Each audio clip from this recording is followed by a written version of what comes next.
Okay, so welcome sa online session ng Circuits 1. So for today, we'll be discussing Kirchhoff's law. So Kirchhoff's law. So we have the Kirchhoff's voltage law or the KVL. It states that the algebraic sum of the EMF or the electromotive force and the resistance's voltage in any continuous path or closed loop on electric circuit is 0. So, ibig sabihin, if the current is along the tracing, the sign will be negative. If the current is against the tracing, the sign will be positive. So, we have also Kirchhoff's current law. So, the algebraic sum of the current of any junction of an electric current is 0. That is, the current entering is equal to the current leaving in a node or junction. So, if the current is leaving the node or junction, its sign will be negative, and if the current is entering the node, the sign will be positive. So, to further illustrate these principles, we'll be having our first example. Okay, so i-note lang natin dito sa left side yung principles na pinag-aralan natin kanina. So, the current along the tracing for the KVL is negative, current against the tracing is positive. Sa KCL, current leaving the node is negative, and the current entering the node will be positive. So, for the first example, so isolve natin ito. No? So, we have here an electric network. So, solve natin. So, syempre, ang una natin gagawin dyan ay i-redraw yung ating circuit diagram or yung ating electrical network. So, for problem number 1,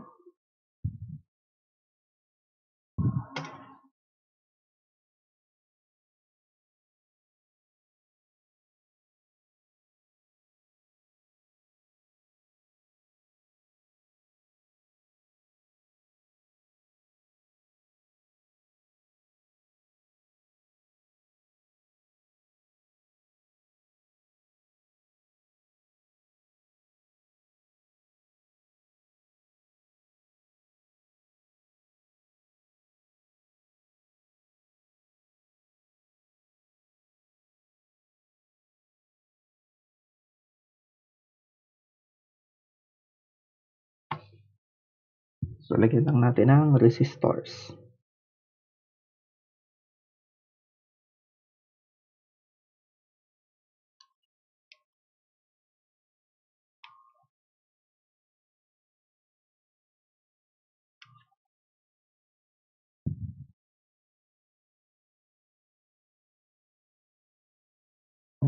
So, this one is 10 ohms.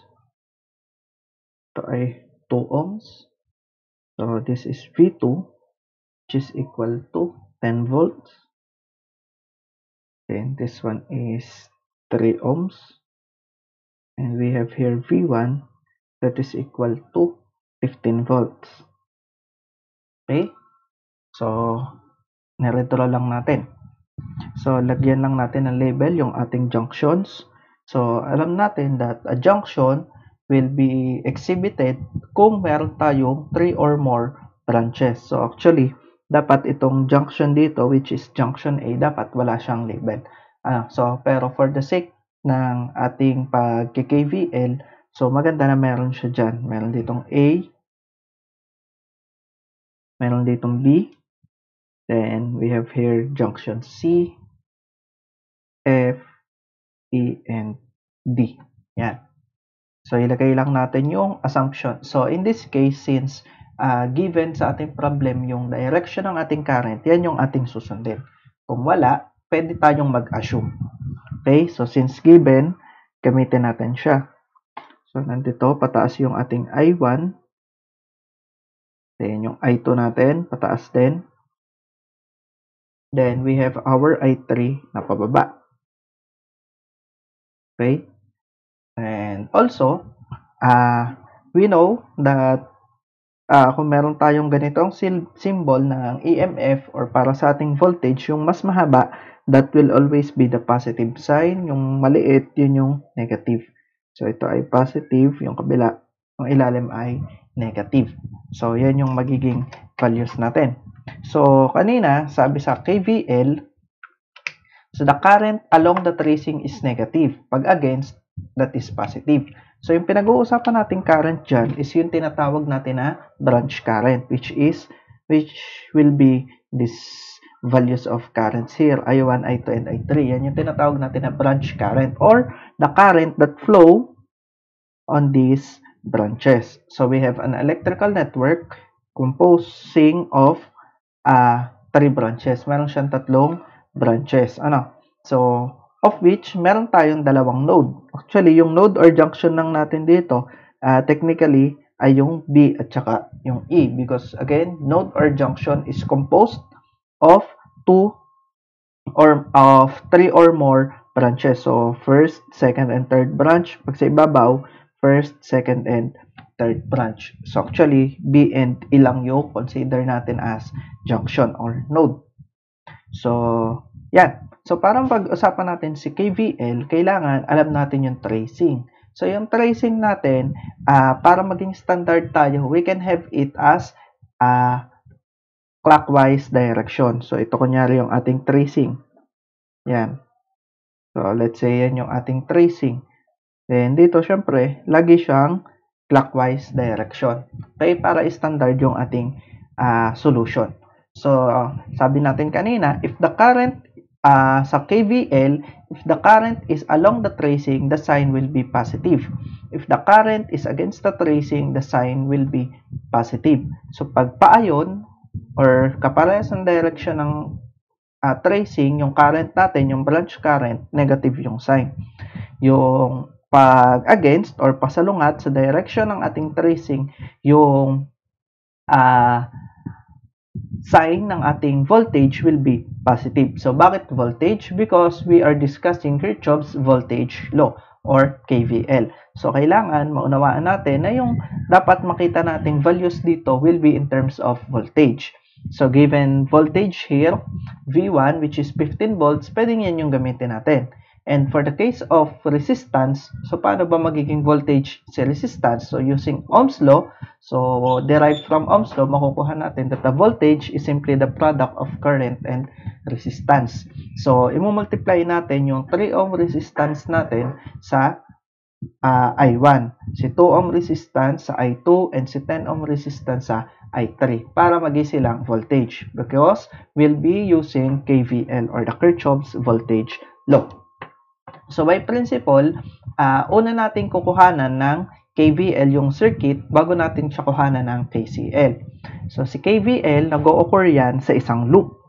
So, yung isang loop or isang closed loop ay ito. So, pwede natin tawagin siya as loop A, B, E, F, A. Kasi kailangan babalik siya. Or pwedeng B, E, F, A, B. So, basta itong loop na ito. Okay? So, on most cases, siya ay A, B, E, F, A. Okay? So, dito sa kabila, yung loop natin is B, C, D, E, B. So, itong paikot na ito. Isang loop. And never tayong kukuha ng KVL sa outer loop. Hindi yun ginagawa kasi magko-combine lang itong dalawa. Instead, ang gagawin natin is kung ilang loop lang yung iyong nakikita. So, pwede mo siyang sabihin kung ilang box. So, ayan, isang box, padalawang box. Yan. Parang at least meron kang konting pattern. So, kung ilang loop. So, we have here 2 loops. So, A, tsaka ito. So, minsan, nile-label yung loop natin as loop A, B, E, F, A. So, itong paikot na ito. Or B, C, D, E, B. So, yun yung loop na isa. Or, pwede na naman siyang tawagin as loop. Pwede mong tawagin, kunyari ito, IA, then ito ay IB. Para masanay na tayo. Okay? So, pwede mo sabihin, so ay loop IA or loop A, itong kabila ay loop B. So, understood, yung tinutukoy nating IA or loop A ay itong ABEFA, yung IB natin or loop B ay yung BCDEB. So, yan, pwedeng IA, IB na lang para at least hindi mahaba siyang isulat. So, yan. This will be our tracing. Okay? Sa pagkuha ng KVL. So, again, gano'ng kadaming KVL? Depende kung ilang loop. So, in this case, dalawa. So, we will be having 2 loops. So, para saan ba si KVL and KCL? So, this Kirchhoff's law, pwede natin gamitin to find the equations so that we can find the values of the following branch currents. So, as you can see, ang unknown sa atin ay tatlo. I1, I2, and I3. They are the branch current of branch 1, branch 2, and branch 3 respectively. So, yun yung hinahanap natin. Kailangan natin ng tatlong equation because meron tayong tatlong unknowns. I1, I2, I3. Therefore, we need three equations. So, to do that, yung unang equation natin, pwede natin makuha sa KVL. So, actually, dalawa yon kasi dalawang loop naman ito. So, dalawang equations agad yung makukuha natin from the KVL. Then, yung third equation, saan natin kukuhanin? Doon papasok yung KCL or the Kirchhoff's current law. So, yon. Ibig sabihin, kailangan na lang natin ng isang equation. So, yung Kirchhoff's current law, nag-o-occur naman siya sa node. Si KVL, nag-o-occur sa loop. Si KCL, nag-o-occur sa node.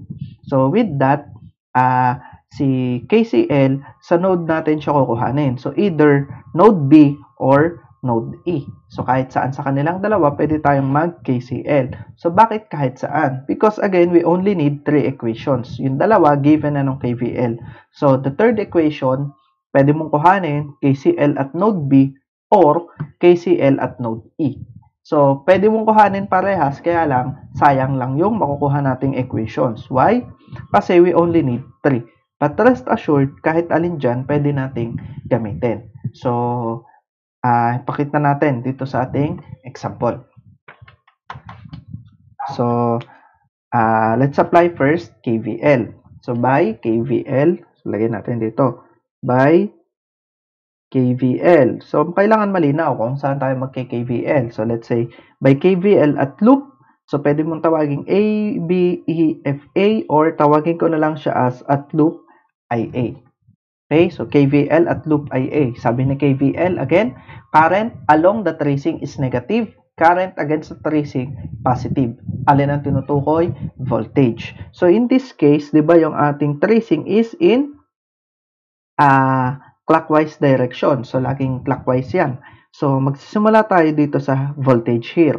So, di ba yung voltage natin, lalabas si 15 volts from negative terminal papunta sa kanyang positive terminal. So, with that, kung magsisimula siya sa negative going to positive, lalabas siya from the positive direction. And with that, kung ano yung huli niyang, kung saan siya lumabas, yun yung gagamitin nating sign for the case of voltage. So, in this case, yung voltage natin lumabas sa positive. So, we will have positive 15 volts. Then, we have a 3 ohm resistor here. So, since yung 3 ohm ay in terms of resistance, kailangan maging siyang voltage because we are discussing KVL or Kirchhoff's voltage law. So, kailangan sa resistance, i-multiply pa natin ng current. Aling current? Yung current na dadaan sa resistor na ating i-convert into voltage. So, ano bang current ang dadaan kay 3 ohm? That is simply I1. And dyan papasok yung principle. If this branch current is along the tracing, the sign will be negative. If this current is against the tracing, the sign will be positive. So, in this case, si I1 ay along. So, paayon kay IA. Therefore, the value of voltage should be negative. So, I1 along the tracing. So, in terms of voltage, dapat siya ay negative. So, yung 3 ohm, para maging voltage, multiply natin ang current. So, that is 3 ohm multiplied by current na dadaan, and that is simply I1. So, that is 15 minus 3I1. Then, diretso lang natin yung loop. So, diba, dito sa loop na to, pagdating natin dito, sa part na to, sa 2 ohm, so, yung tracing natin, pababa. So, pakita natin na pababa yung tracing. So, kung nahihirapan kayo, kung pabilog yung itsura ng tracing, pwede mo siyang gawing pabox. So, kung pabox yan, so, diba dito sa ilalim, siya ay going to the left, sa ibabaw, sa pataas, then, going to the right, then, pababa. So, in this case, so, diba kanina, along the tracing siya. Ngayon, pagdating nyo dito sa side na to, si I2 at saka si IA ay magkasalungat. Therefore, this branch current I2 in this case is against I1. Therefore, dapat yung sign natin ay positive. So, that would be positive 2 I2. Okay? Then, si V2, lalabas siya sa negative terminal. So, that is minus 10 is equal to 0. Okay? So, ganun lang natin kukuhanin yung equation using KVL or the Kirchhoff's voltage law. So, 15, dahil yung V1 lumabas sa positive terminal. Then, minus 3I1 because yung tracing natin na IA at si branch current I1 ay magkaparehas ng direction. This branch current I1 is along the tracing. Therefore, the sign should be negative. Negative, again, voltage. So, that is 3 ohms times current, which is I1. So, that is 3I1. Negative kasi parehas sila ng direction, si tracing at si branch current. Pagdating natin dito sa kabila, yung tracing natin is pababa, whereas the branch current is going upward. So, magkaiba yung kanilang direction, therefore, the voltage should be positive. So, positive 2 I2. Yung 2 ay 2 ohms. I2 is the current, the branch current that will flow across 2 ohms. Then, lalabas siya kay negative terminal ni V2, which is 10 volts. So, minus 10 is equal to 0. So, patasin lang natin ito, having the unknown in the left side and the known values in the right side. So, yung 3I1, lipat ko na lang sa kabila. That would be positive 3I1. Then, lipat natin si 2I2. So, that is negative 2I2 is equal to, naiwan yung 15 and 10. So, 15 minus 10, that is simply 5. And there we have the first equation. Okay? So, let's try another KVL. So, KVL naman tayo at loop IB or at loop BCDEB or at loop IB. So, dito naman. So, again, ito yung ating tracing. So, pag kinuha natin yan, so, we know that in this case, so, ilagay natin dito yung IB, pa-box para masanay. So, in this case, si I2, si branch current I2 is along the tracing IB. So, pareha sila ng direction. So, mamaya, pag ginamit natin si 2, kailangan siya ay negative kasi parehas ng direction. So, start muna tayo dito sa voltage kasi yun yung una nating nakita. So, kahit saan, pwede kang magsimula dyan. Okay? So, in this case, start lang ako sa voltage, V2, which is equal to 10 volts. So, 10, lumabas siya sa positive terminal, so that is positive 10 volts. Then, so 10, 2. Yung 2 ohm natin, para maging voltage, i-multiply natin ang current. So, using Kirchhoff's law or KVL, this current is again along the tracing. So, pareha sila ng direction. Therefore, that should be negative. So, that is 10 minus 2 I2. Okay? So, bakit minus? Kasi again, siya ay same sign. So, 10 minus 2I2. Then, pagdating natin dito sa right side, so 10 ohm resistor. So, pababa yung I3, which is along the tracing. Pareha siya ng direction kay IB. So, ibig sabihin, kung same direction, dapat siya ay negative. So, that is 10 I3. So, wala na. Balik na siya doon sa loop. So, that is equal to 0. Okay? So, i-review lang natin. We have 10. Dahil lumabas siya sa positive terminal. So, that is positive 10. Minus 2. Because yung I2 natin is along the tracing IB. So, kasi doon tayo nagki-KVL. So, 2IB. So, that is negative 2IB.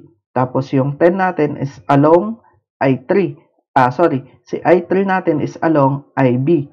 So, that is negative. So, again, lahat to ay voltage. So, 10 times 2 ohms times current, 10 ohms times current, that is voltage. So, patasin lang ulit natin. Transpose ko lang. We will have here 2I2 plus 10 I3 is equal to 10. So, we have the second equation. Okay? Since nakapag-KVL na tayo sa dalawang loop na meron tayo, we may apply KCL. So, magki-KCL tayo. So, by KCL.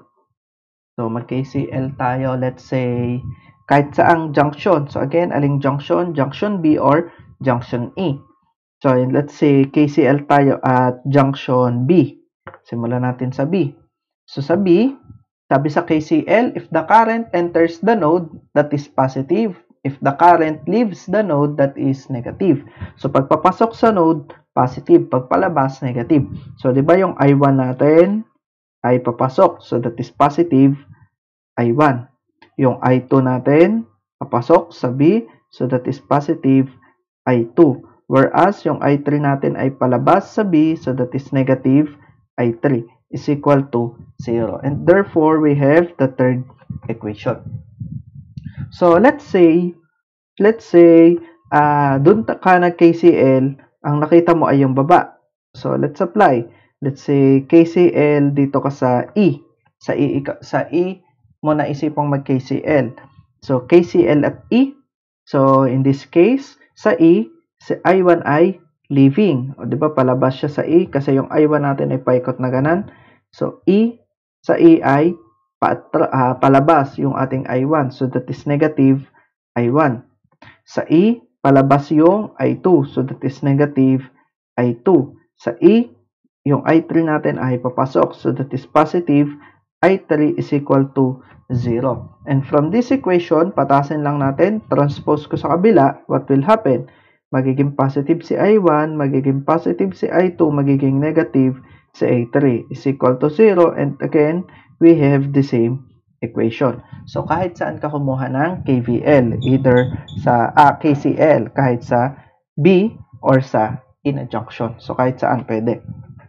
Okay, so now we have three unknowns, I1, I2, I3, and we have three equations. Equations 1, 2, and 3. So, using our calculator, makukuha na natin yung values ni I1, ni I2, and ni I3. Again, ang tawag dyan ay branch current. So, gamit lang tayo ng ating calculator.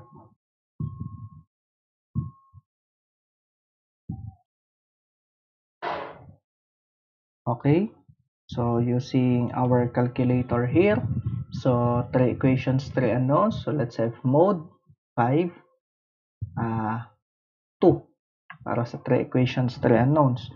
So yung first equation natin, that is, so yung unknowns natin will be I1, I2, I3. Yun yung sunod-sunod. So that is 3I1, then negative 2I2, then 0 yung I3. Whereas, yung constant natin is, sa equation 1 ay 5. Then, for the second equation, 0 si I1. Then, we have 2I2. Then, we have 10 I3. Then, we have 10. Then, para sa third equation, we have positive I1, positive I2, and negative I3 equals, so yung constant natin is 0. So, yan yung values natin. So, I1 natin is 10 over 7 ampere.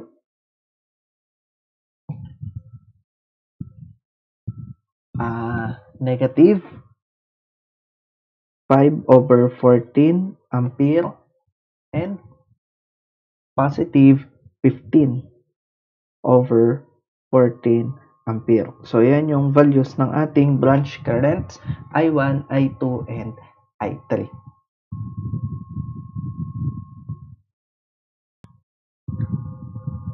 Okay, so let's proceed.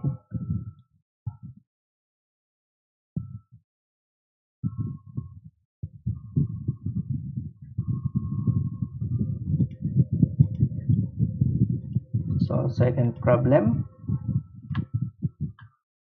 So, again, kaya nung ginawa natin kanina, atin itong i-redraw. Tapos natin to tayo sa babang space.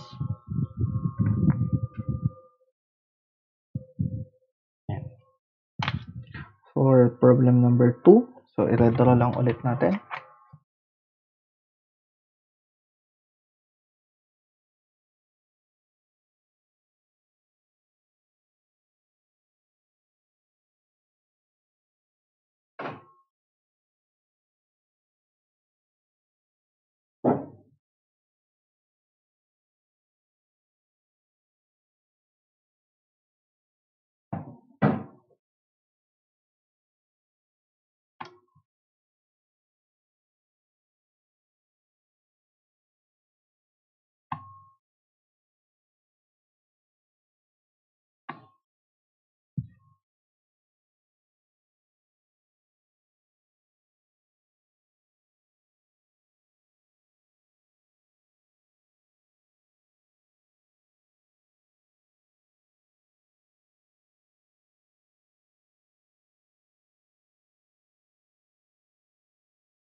Okay? So, lagyan lang natin ang label. Let's say, junction A. Junction B. Lagyan natin si tracing natin dyan. Ito yung IA. Lagyan natin dito si IB.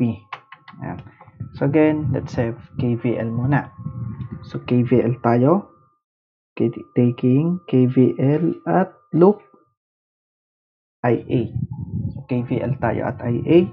So, again, in this direction, so, nagsimula tayo sa 30 volts. Lumabas siya sa positive. So, that is positive 30. Then, si IA at si I1. So, as you can see, o yung IA natin. Diba yung IA natin ay, ito yung itsura. Ayan. Yung ating loop. So, in this case, parehas siya ng direction with I1. So, I1 is along the tracing. So, that is negative. So, I1 times 1. So, that is negative 1 I1 or simply negative I1. Then, yung pagdating natin dito kay 2 ohms, si I2 is against the tracing. So, that is positive. So, 2 times I2. So, that is 2 I2. Okay? Then, si 20 volts, lalabas siya sa negative terminal. So, that is minus 20 is equal to 0. So, patasin lang ulit natin. Transpose ko na lang to. Positive I1 minus 2 I2. 30 minus 20 is equal to 10. And we have our first equation. Then, let's take KVL. So, KVL tayo sa IB naman. Taking KVL at IB. So, dito sa IB, lalabas siya sa positive 20 volts. Then, si I2 is along the tracing. So, that is negative 2I2. Minus, pagdating natin dito, si IB at si I3, parehas din ang direction. So, that is negative 3I3. Then, lumabas siya sa positive 40 volts and that is equal to 0. Therefore, transpose lang natin. We have 2I2 plus 3I3 is equal to, so tinranspose ko lang, 20 plus 40, that is simply 60. So, we have here equation 2. Then, tapos na yung KVL natin sa dalawang loop, we can have KCL. So, kung magka-KCL tayo, kahit saan, so, piliin ko na lang yung A. So, kung magka-KCL ako sa A, I1 is entering, so positive I1. I2 is also entering, so that is positive I2. Si I3 is leaving, so that is negative. I3 is equal to 0. And let's have it as equation 3. So using our calculator, again, pwede na nating makuha si I1, I2, and I3. So paulit-ulit lang yan. Just abide with the principle. So, using yung calculator natin. So, again, using mode 5, 2. So, with that, so yung ating I1 from the first equation, that is positive I1, then negative 2I2, 0 yung I3, and 10. So, yun yung equation 1. Then, equation 2 natin, that is 2I2. So, 0 si I1. Then, we have 2I2 and 3I3. Then, constant natin is 60. Then, third equation natin, positive I1, positive I2, positive I2, and negative I3. So, negative 1. And 0. So, equals. So, ito yung ating values. I1 natin is 170 over 11 ampere. And I2 natin is 30 over 11 ampere. And we have 200 over 11 ampere para sa ating I3. So, yan yung mga values natin masosolve.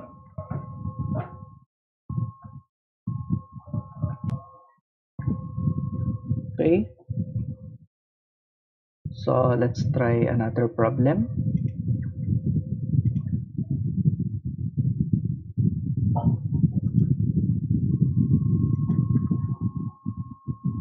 So for problem number 3.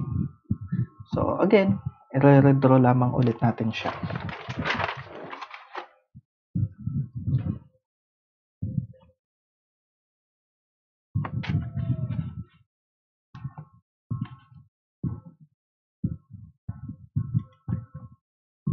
Okay, so i-redraw lang natin yung ating problem.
Okay, so we have our figure. So as you can see, meron tayong unknowns na 6. So that is I1, 2, 3, 4, 5, and 6. Therefore, we need to obtain 6 equations. So, saan natin pwedeng kuhanin yung 6 equations? So, bilangin natin hanggang ilang KVL ba. So, depende again kung ilang loop. So, 1, 2, 3. So, we can obtain 3 equations from the 3 loops na meron tayo. Therefore, yung remaining 3 equations, doon natin kukuhanin sa KCL. So, saan tayo pwedeng kumuha ng KCL? So, pwedeng dito, dito, dito, or dito. So, ibig sabihin, yung problem natin, we are capable of having 7 equations. Pero ang kailangan lang naman natin is 6. So, therefore, our target is to obtain only 6. Kasi 6 lang naman yung hinihingi sa atin ng problem. Okay? So, let's get started. So, syempre, simula tayo sa KVL. So, lagyan lang ulit natin ng tracing. So, dito na lang, isang maliit. So, let's say ito ay IA. Tawagin natin siyang loop IA. Tawagin natin tong loop IB. And tawagin natin tong loop IC. Okay? So, simulan natin again sa KVL. So, by KVL. Start tayo at loop IA. So, KVL tayo at loop IA. So, kahit saan tayo dyan magsimula, let's say start tayo dito sa taas. So, as you can see, I6 is along the tracing. So, parehas sila ng direction. So, dito sa part na to, parehas sila. So, para mas malinaw, ipakita natin yung breakdown ni IA. So, diba si IA ay ganito, then to the right, pababa, then going to the left. Okay? So, in this case, parehas si I6 at saka si tracing. Therefore, sabi ng KVL, if the current is along the tracing, the sign will be negative. So, we have negative 2 times I6. Then, lalabas tayo sa negative 6 volts. Kasi, sa negative terminal lumabas yung ating voltage. Then, pagdating natin dito sa kabila, si I4 is along the tracing. So, pareha sila ng direction. So, that is negative 2 I4. Pareha sila ng direction. Then, pagdating dito, magkasalungat sila with I2. So, that is positive 3 I2 is equal to 0. Okay? So, that is negative 2 I6 kasi along the tracing. Minus 6 kasi sa negative terminal lumabas. Minus 2I4 kasi along the tracing. And plus 3I2 kasi against the tracing. Therefore, pag pinatas lang natin, unahin ko lang si I2. So, we have 3I2. Then, so 3I2 plus, minus 2I4 minus 2I6 is equal to, transpose na negative 6, so that is positive 6, and that is our first equation. Then, so let's have the second equation. So let's take KVL at IB. KVL tayo at loop IB. So taking the KVL at IB, so that is positive 8. Lalabas siya sa positive terminal. Kahit saan kayo dyan magsimula, pwede. So, again, si I1 is along the tracing. So, para malinaw, pakita natin yung tracing. So, di ba yung tracing natin ay IB ay ganito ang itsura. So, pag ginawa natin siyang straight or pa-box, so as you can see, parehas yung direction ni I1 at saka ni tracing IB. So, that is, if the current is the same in direction, that is negative. So, that is negative 2I1. So, negative 2I1. Then, along the tracing ulit. So, minus 3I2. Kasi parehas sila ng direction. Then, minus 5I3. Kasi again, parehas sila ng direction with IB. Is equal to 0. So, transpose lang natin. We have 2I1 positive plus 3I2. Then, plus 5I3. Is equal to 8. So, let's have it as our second equation. Then, so let's have the third one. So, sa third equation natin, KVL pa din. Laging KVL muna. So, KVL tayo at IC. So, taking KVL at IC, so pakita natin yung tracing ni IC.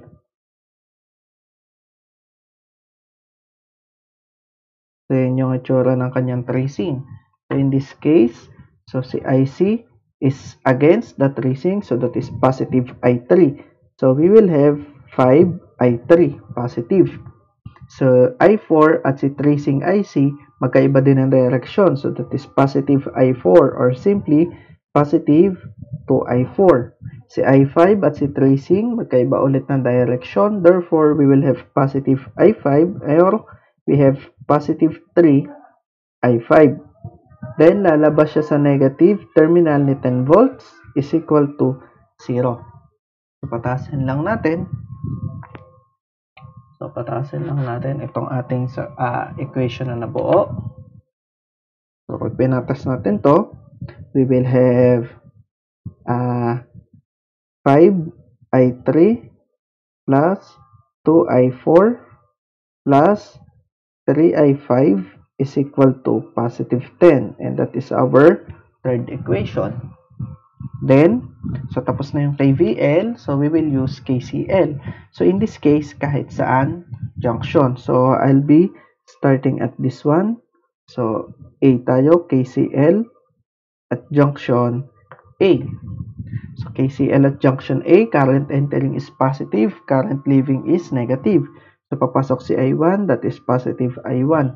Leaving si I2 with respect to A, so that is minus I2. Dito, leaving si I6, so minus I6 is equal to 0, and that is our fourth equation. Then, let's have KCL ulit at B naman. So, alin yung B? Dito ko na lang ilagay sa gitna.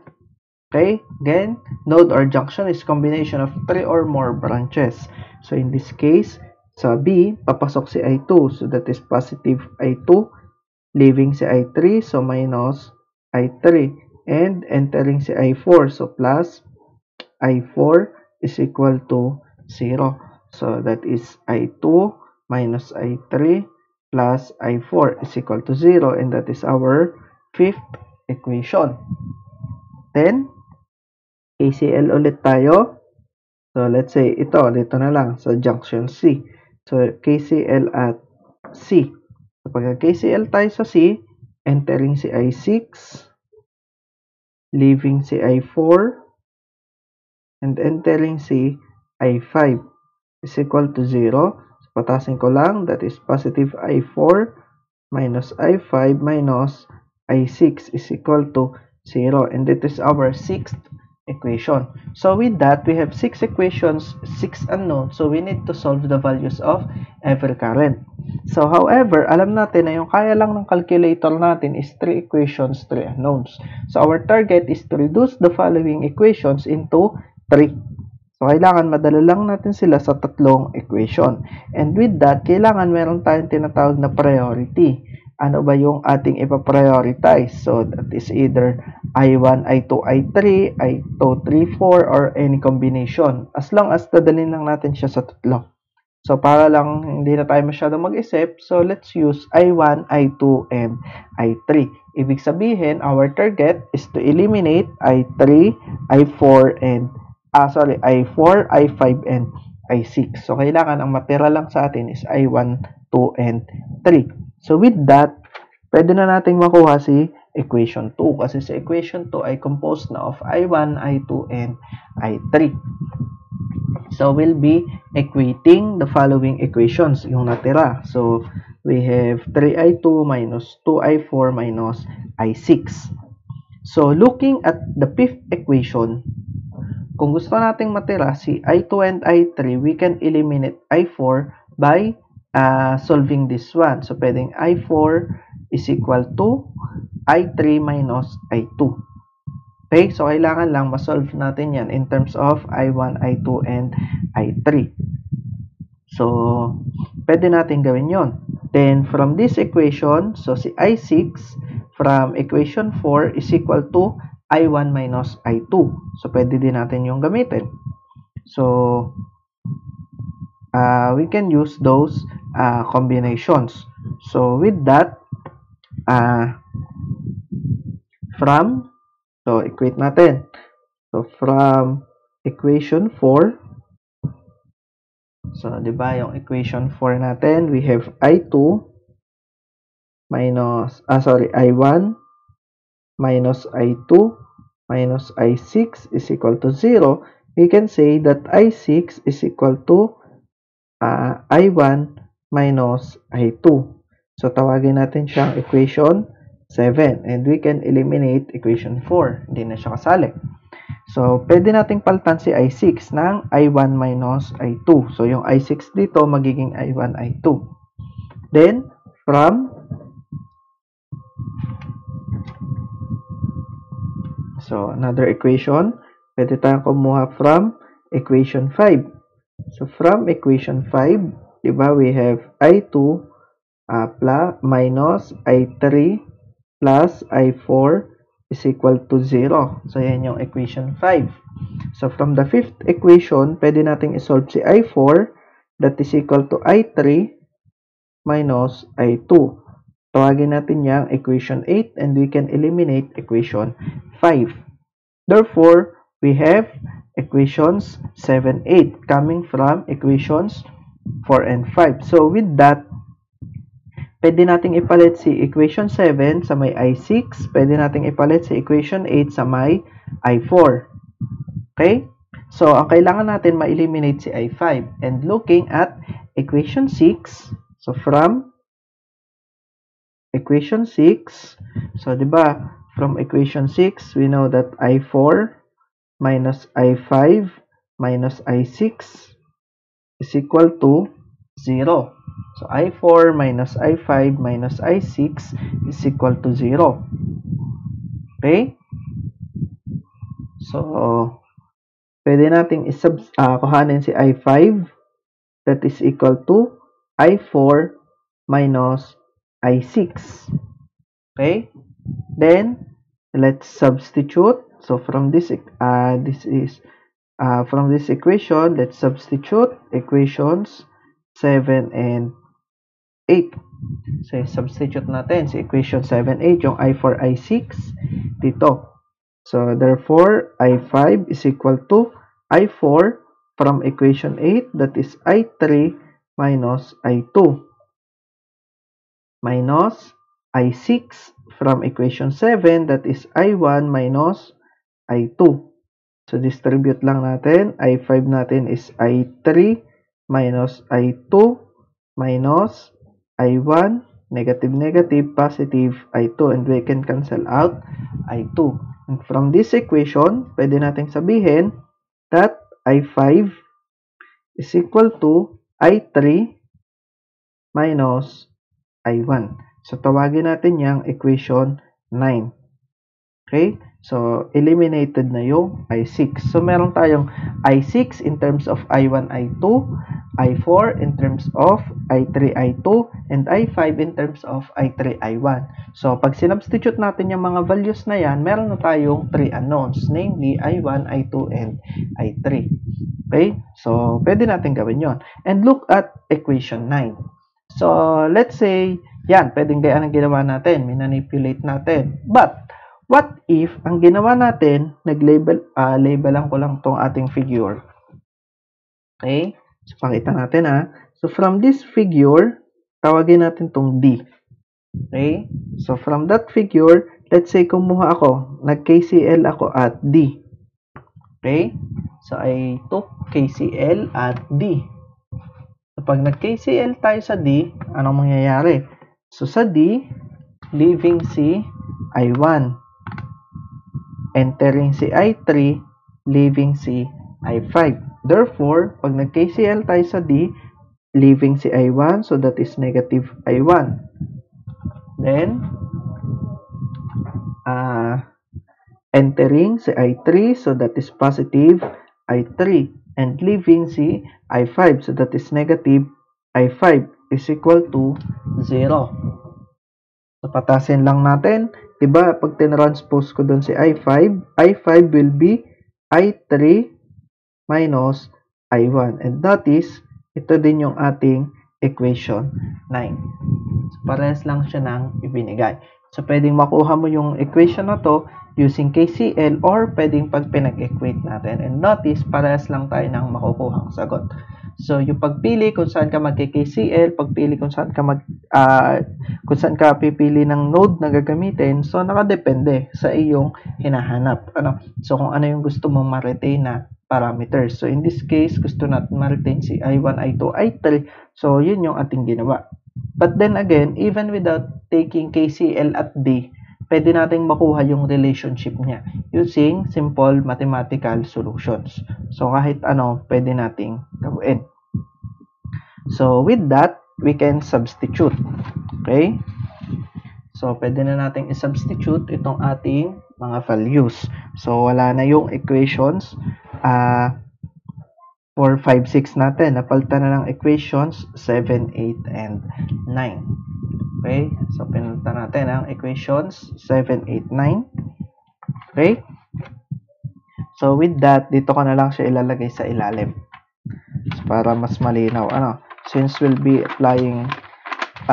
solving this one simultaneously. Okay? So, equate muna natin. So, ang target natin is to eliminate I 4, 5, and 6. So, replacing them with I1, I2, and I3. Okay? So, from equation 1, so, dito na lang natin ilagay. So, from equation 1, so, di ba yung equation 1 natin is, so, yan nandito. So, that is 3I2 minus 2I4 minus 2I6 is equal to 6. So, kuhanin lang natin yon.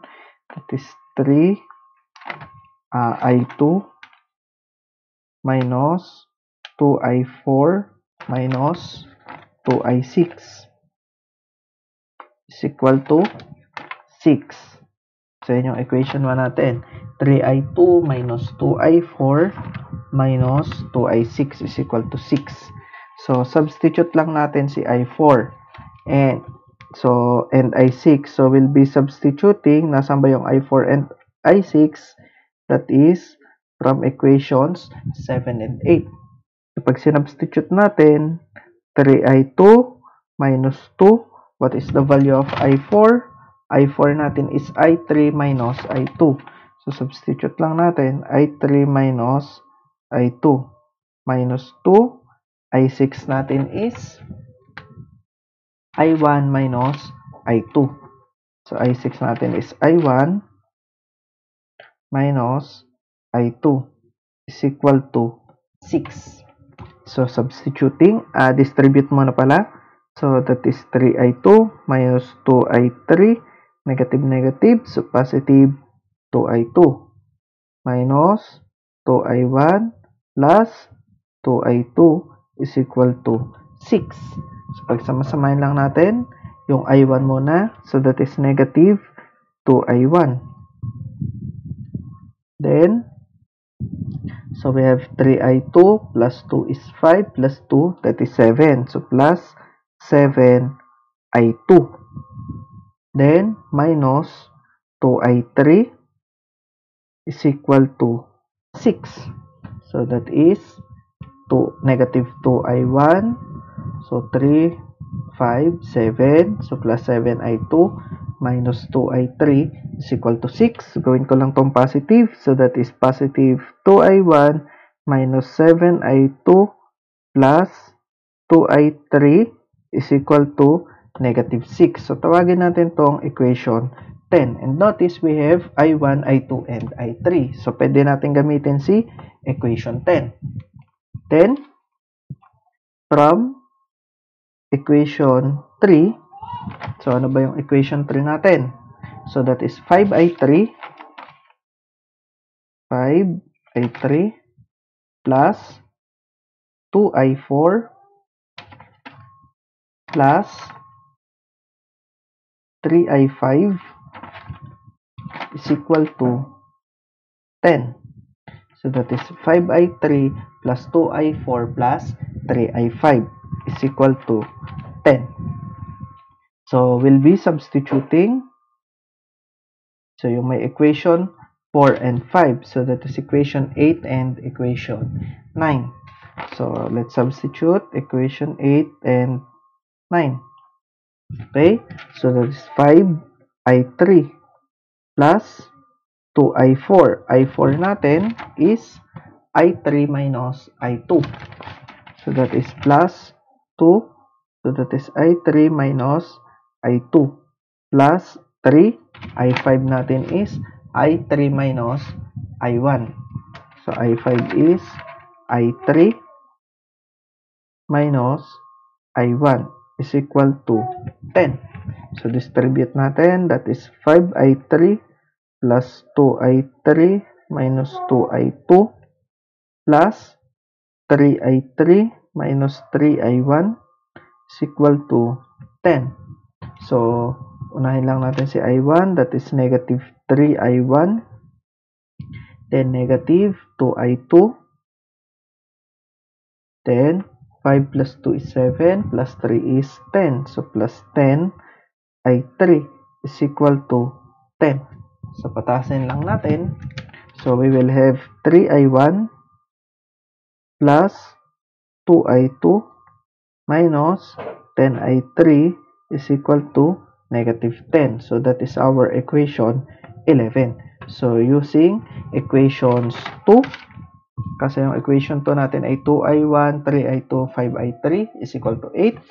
Equation 10, 2i1 minus 7i2 plus 2i3 equals negative 6. And equation 11, 2i1 plus 3i1 plus 2i2 minus 10i3 is equal to negative 10. So, that is 3 equations, 3 unknowns. Unknowns natin is i1s, 2, and 3.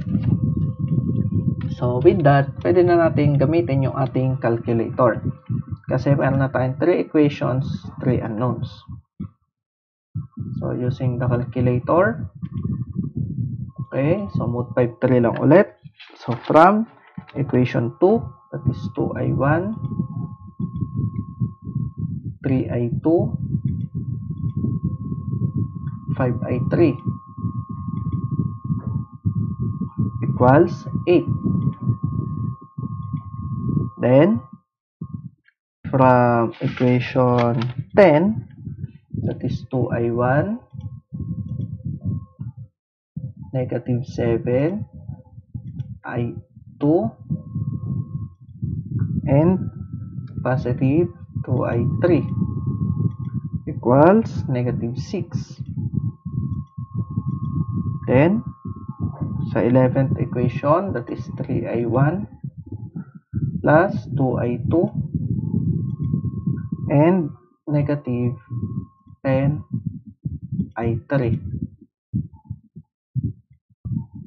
equals negative 10. Parang negative 10 yun.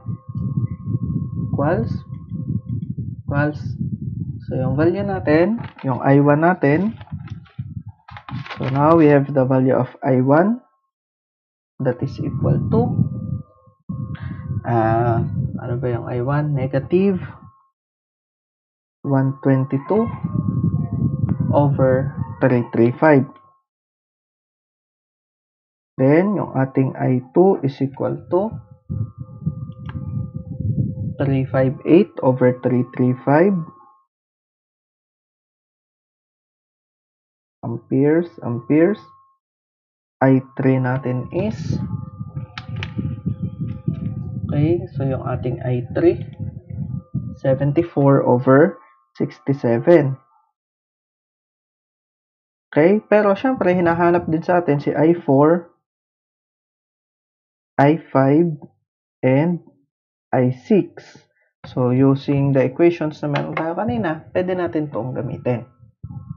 Okay, tapos ko lang. Okay, so balik natin sa normal computation. So, we all know that i4, sabi dyan, i4 is i3 minus i2. So, i4 natin is i3 minus i2. So, yung i3 natin, we have 74 over 67. Okay, minus i2, that is 358 358 over 335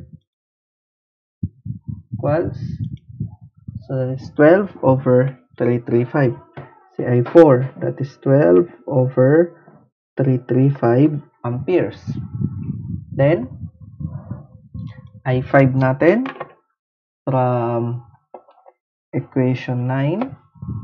So, galing sa equation 9, that is I3 minus I1.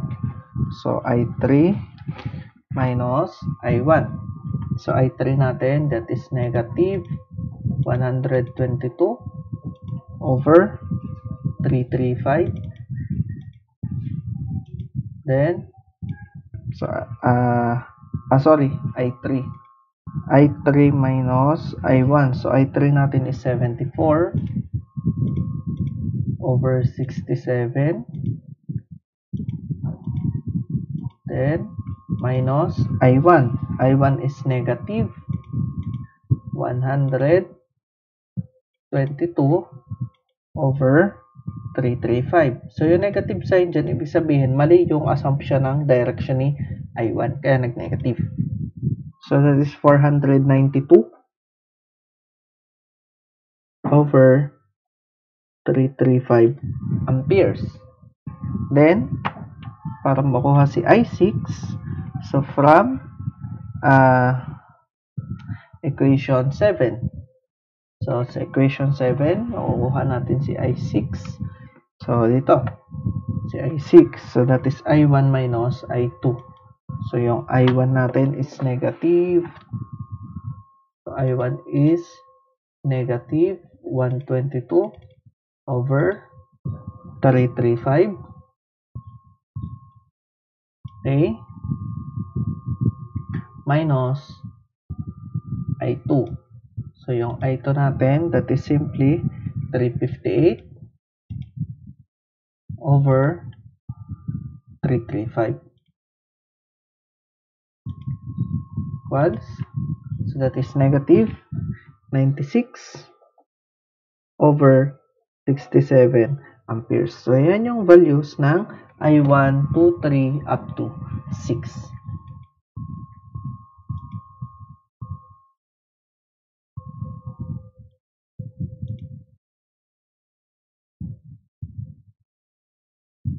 Okay?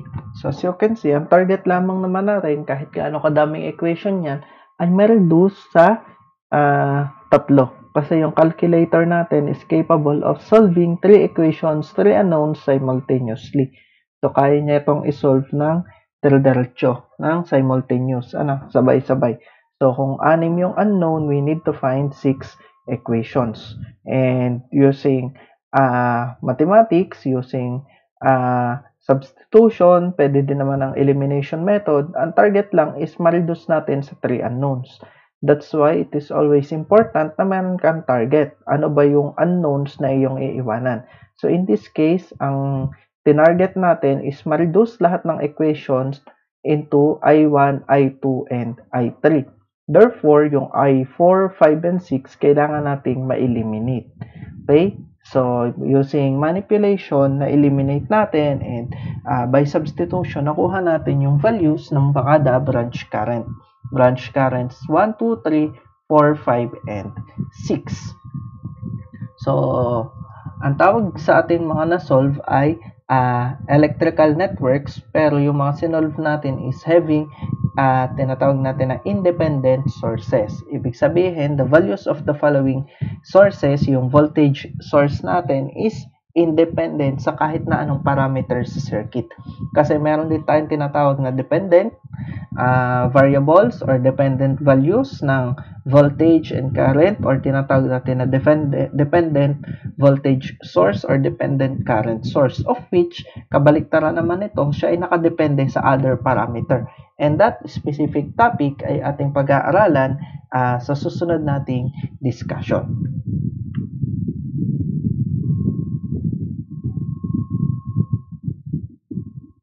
So, that's it muna para sa ating Kirchhoff's law.